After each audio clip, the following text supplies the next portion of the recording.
మా సంఘం నాయకుడు మంజు వర్తిల్లాలి, అమర్ రహే అమర్ రహే. కల్పించాలి కల్పించాలి ప్రభుత్వం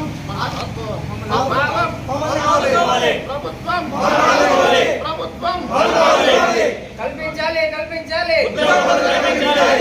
ఈ 5 సంవత్సరాలు మేము కష్టపడ్డాం మీకు. కల్పించాలి కల్పించాలి కల్పించాలి కల్పించాలి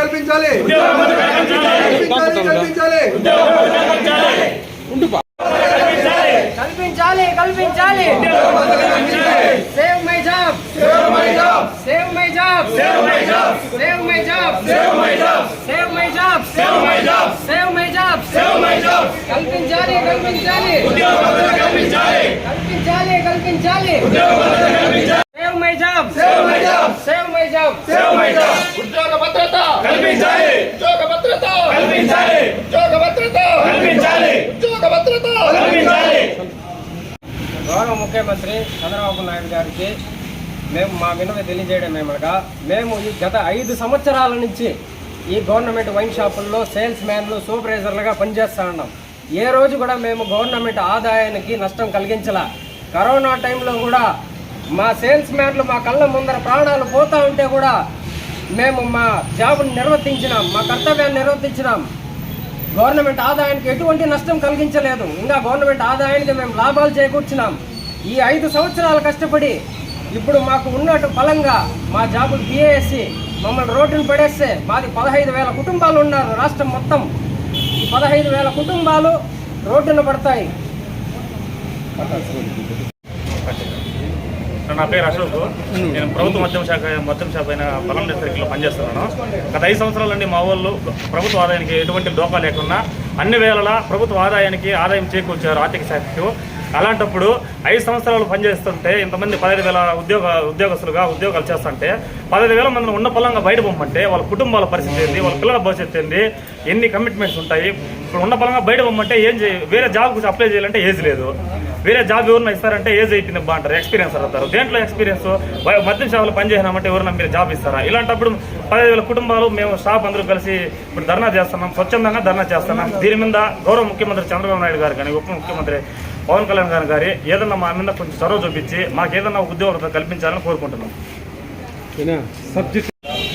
అందరికీ నా నమస్కారము. నేను గత 3.5 సంవత్సరంగా గత 3.5 సంవత్సరంగా ప్రభుత్వ మద్యం షాపులో సేల్స్ మ్యాన్గా పనిచేస్తున్నాను. ఇది ఏమిరా అయిందంటే లాస్ట్ పాత గవర్నమెంట్లో మాకు గవర్నమెంట్ దీని కింద ప్రభుత్వం మాకి మద్యం షాపులో ఉద్యోగాలు ఇచ్చారు, బాగానే ఉంది, లేదని లేదు. కానీ ఇప్పుడు ప్రభుత్వం మారిపోయింది. ప్రభుత్వం వెంటనే మారుతానే ప్రైవేటీకరణ అన్నారు. ఈరోజు జీవో కూడా వచ్చేసింది. మా ఉద్యోగ పరిస్థితి ఏంటి అని నేను చంద్రబాబు గారిని ప్లస్ ఉప ముఖ్యమంత్రి పవన్ కళ్యాణ్ గారిని మళ్ళీ ఎక్సైజ్ డిపార్ట్మెంట్ కొల్లి రవీందర్ గారిని నేను అడుగుతున్నాను. ఇది రిక్వెస్ట్గా మా ఉద్యోగాలు ఏం చేయాలి? మేము ఇప్పుడు 3,600 షాపులు ఉన్నాయి మొత్తం మన ఏపీకి. ఈ 3,600 షాపుల్లో 15,000 మంది ఉద్యోగాలు చేస్తున్నారు. ఈ మద్యం పాలసీకి వ్యతిరేకమేమి కాదు. మా పరిస్థితి నెక్స్ట్ ఈరోజు ఇచ్చేస్తున్నారు జీవో. 9వ తేదీ వరకు అప్లై చేసుకోమన్నారు. ఇది లక్కీ ఇది ఎలక్షన్ 2 లక్షల రూపాయలు కట్టమని. ఇప్పుడు మా పరిస్థితి ఏమి నెక్స్ట్? పలంనేరులో 9 షాపులు ఉన్నాయన్న. 9 షాపులు, ఒక షాపులో 1 సేల్స్ మ్యాన్, ఒక సూపర్వైజర్, ఒక వాచ్మెన్ ఉన్నారన్న. వీళ్ళ పరిస్థితి ఇంకా 9వ తేదీ నుంచి అయిపోతే వీళ్ళ పరిస్థితి బయట రోడ్డు మీద పడుతుంది. అందరూ గ్రాడ్యుయేట్సే, అందరూ డిగ్రీ చదువుకున్న వాళ్ళే. ఇప్పుడు మేము జాయిన్ అయినప్పుడు మా వయస్సు 35 అనుకోండి. ఇప్పుడు మాకు 35 దాటేసింది. మాకు ప్రైవేట్లో రాదు, ఇట్లా గవర్నమెంట్లో రాదు. 5 సంవత్సరాలు మా ఎక్స్పీరియన్స్ బట్టి మాకు మొత్తం నష్టం జరిగింది. అందరికీ నమస్కారం. నా పేరు Chandra Kumar. APSBC state beverage corporation job చేస్తున్నాను సేల్స్మెన్గా. మాకు గత ప్రభుత్వం 5 ఏళ్ళుగా మేము సర్వీస్ చేస్తాము. గత 5 ఏళ్ళుగా మమ్మల్ని వాడుకొని ఇప్పుడు ప్రస్తుతానికి మమ్మల్ని వదిలేశారు. ఇప్పుడు ప్రస్తుతానికి జీవో రిలీజ్ చేశారు. ఆ జీవో ప్రకారంగా మాకు ఎటువంటి అధిక ఆదాయం లేకుండా చేయాలి రిలీజ్ చేస్తారు. ఇప్పుడు ఏపీ ఎస్టేట్ బెవరేజ్ కార్పొరేషన్ లిమిటెడ్లో అంటే అదేమది పాలసీ కొత్త పాలసీ రిలీజ్ అయిన వల్ల మాకు చాలా ఇబ్బంది. ఇప్పుడు వేరే జాబ్లో నేను 28లో జాయిన్ అయ్యాను. ఇప్పుడు నా వయసు 33. వేరే ప్రైవేట్ జాబ్లో పోదామన్నా కూడా ప్రైవేట్ దీనికి పోదామన్నా కూడా నాకు ఏజ్ లేదు. మాకు ప్లస్ పిఎఫ్ ఈఎస్ఐ ఇవన్నీ బాకీలు ఉన్నాయి. ఇంతవరకు ఎవరు వేయలేదు. అంటే ఈఎస్ఐ అనేది ఇంతవరకు మాకు వేయలేదు. పిఎఫ్ వచ్చి 2 నెలలు పిఎఫ్ బకాయి ఉంది. బోనస్ ప్రతి సంవత్సరం బోనస్ 15,000 ఇస్తున్నారు. అది బోనస్ లేదు. మొత్తం అమౌంట్ 2 లక్షల చిల్లర రావాలి ప్రతి ఒక్క 2.5 లక్షలు ప్రతి ఒక్క ఎంప్లాయీకి 2.5 లక్షలు రావాలి. అమౌంట్ ఏదీ లేదు. అమౌంట్ గురించి ఏమి ఇది లేదు. కానీ జీవోలు ఉన్నాయి. వాళ్ళు బోనస్ ఇస్తామన్న జీవో ఉంది. పిఎఫ్లు రండి మా దగ్గర ప్రూఫ్ ఉంది. ఏటు జెడ్ అన్నీ ఉన్నాయి. అది లేదు. ఇప్పుడు జాబు లేకుండా మమ్మల్ని ఎట్లా లేకుండా నడు రోడ్లో వదిలేసినారు. మా పరిస్థితి ఏమి? ఉన్న పడంగా జాబులు పోతే మా పరిస్థితి ఏమి? మేము రోడ్డున పడాల్సిందే. 15,000 అంటే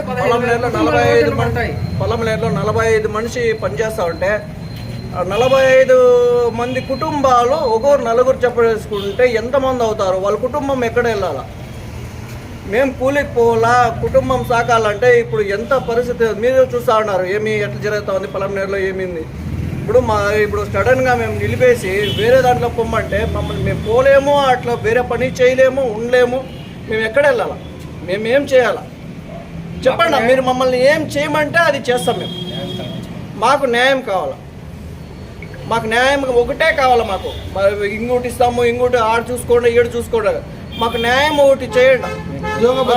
మేము పార్టీ తరపున ఆ పార్టీలో వచ్చేసింది, ఈ పార్టీలో మేము ఉన్నాము. ఆ పార్టీకి మాకు సంబంధమే లేదు. ఫస్ట్ ఆఫ్ ఆల్ మేము ఏ పార్టీ కిందకి పనిచేయలేదు. మేము ఏ పార్టీ కిందకి మేము పనిచేయలేదు. ఒకటి మేము ఆంధ్రప్రదేశ్ బెవరేజ్కి పనిచేసినాము. మేము సేల్ చేసినాము. కరోనా టైంలో అందరూ ఇండ్లలో కూర్చున్నారు. మేము మాత్రం షాపులు తెరిచినాం. మేము ఒక్కరే తెరిచినాం. ఎవరైనా తెరిచినారేమో అడగండి. పలమనేరులో మేము తెరిచినాం. ఎంతమంది జనాలు వచ్చినా కరోనా టైంలో శానిటైజర్ వేసుకోమన్నాము. ఏం చేసినాం? ఎవరెవరు వస్తున్నారో ఏం తెలియదు. ప్రాణాల మీద మేము అరిచేయి మీద ప్రాణాలు పెట్టుకున్నాం. చేసినాం పని. ఆ రోజు ఎవరైనా వచ్చి నువ్వు చేసినావు ఆ పని అని ఎవరు అడగలేదు మమ్మల్ని. సరే చేసినాము కాదనలేదు. ఈ పొద్దు ఉద్యోగాలు తీయేస్తున్నారు. ఉద్యోగాలు తీయేస్తే మేము ఎక్కడ వెళ్ళాలి? ఎంత కష్టమైనా మేమేమన్నా షాప్ వదిలేసి వెళ్ళామా? ఎవరైనా ఏ గవర్నమెంట్ ఆఫీసర్ అయినా కానీ మేము వెళ్ళామా? సార్ మా కరోనా వచ్చింది, మేము షాప్ వదిలేసి వెళ్ళిపోతున్నాము అని ఎవరైనా చెప్పారా? ఎక్కడైనా ఏ న్యూస్ అన్నా వచ్చిందా? మా మీద ఏమన్నా చూడు వాడు డబ్బులు తినేసినాడు, వాడు ఎక్స్ట్రాగా అమౌంట్ పెట్టి అమ్ముకుంటున్నాడు, ఎవరైనా రిమార్క్ వచ్చిందా? అది చెప్పండి.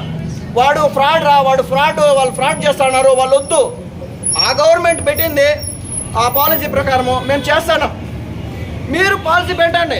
మీరు ఇదే కొత్త బ్రాండ్లు మాకు తెప్పించండి, మేము అమ్మి పెడతాం. ఇంకా మీకు ఎక్కువ ఆదాయం మేము తెప్పిస్తాం. మీరు ఏం చెప్తారో చెప్పండి, మేము చేస్తాం. ఏమైనా చెప్పండి, చేస్తాం. కానీ మాకు అన్యాయం చేయొద్దు. ఉద్యోగ భద్రత మాకు కావాలి. మేము ఎక్కడ వెళ్ళాలా? మీరు చెప్పండి. మేము ఎక్కడ వెళ్ళాలో మీరు చెప్పండి, మేము చేస్తాం. ఇప్పుడు వైఎస్ఆర్ ప్రభుత్వం అంటున్నారు, టీడీపీ కూటమి ప్రభుత్వం అంటున్నారు. ఎవరికి మేము ఆపోజిట్ మేము వెళ్ళడం లేదు. ఎవ్వరికి మేము ఆపోజిట్ మేము వెళ్ళడం లేదు. మా కుటుంబాలకి మీరేమన్నా అండగా ఉంటారా? అదిదా మేము అడుగుతున్నాం. గత 5 ఏళ్లుగా ప్రభుత్వ మద్యం షాపులో మేము పనిచేస్తున్నాము. ఆ రోజు జాయింట్ కలెక్టర్ ఆఫీసు ఆధ్వర్యంలో మొత్తం 15,000 మంది జాయిన్ అవ్వడం జరిగింది. మేము ప్రభుత్వానికి అంటే ఆ ప్రభుత్వం ఈ ప్రభుత్వం కాకుండా ప్రభుత్వానికి అనుగుణంగా మేము పనిచేసాము. ఈరోజు కూటమి ప్రభుత్వం రావడం వల్ల మా జాబులు రోడ్డున పడ్డాయి. కాకపోతే ఆ ప్రభుత్వం మాకు ఏదన్నా వేరే అవుట్సోర్సింగ్లో కానీ ఎక్కడైనా మాకు ఉపాధి కల్పిస్తే మేము కొంచెం ఇదిగా ఉంటాము. కూటమి ప్రభుత్వం వల్ల మా జాబులు రోడ్డున పడకూడదని మేము కోరుకుంటున్నాము. బాబు వస్తే జాబ్ వస్తుంది అనుకుంటున్నారు, కానీ ఈరోజు మా జాబులు పోయేకట్లు ఉన్నాయి.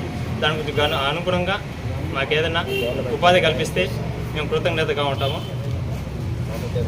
మాకు ఉద్యోగ భద్రత కల్పించాలి. కల్పించాలి. కల్పించాలి.